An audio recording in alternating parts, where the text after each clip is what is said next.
Мына букалар буюрса сатыкка даярдалып атат. 5 баш могул биринчиси.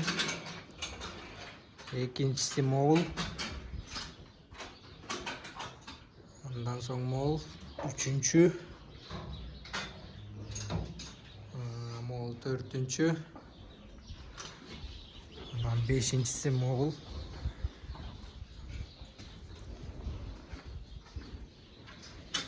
Калгандары болсо кичинекейирээктер.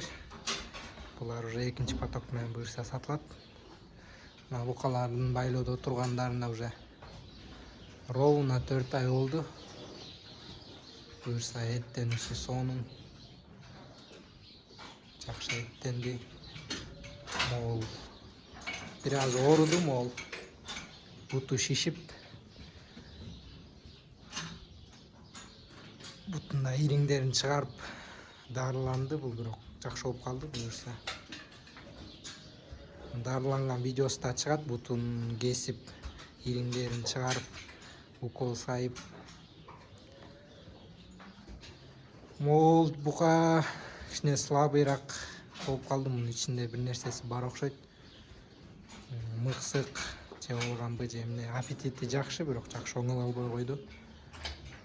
Могулар болсо бүт сонун оңолду. Могул да жакшы болуп келет, бир аз ооруп калды.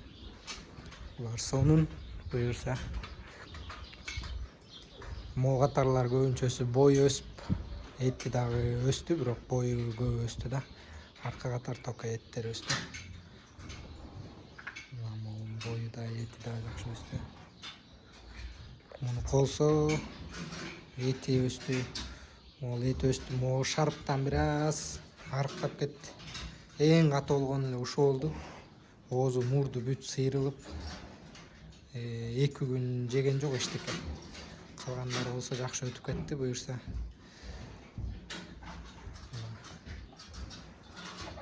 Дагы буюрса сатылгандан кийин канчага сатылды, канча расход кетти, канча акча түштү, ошонун баары да чыгат.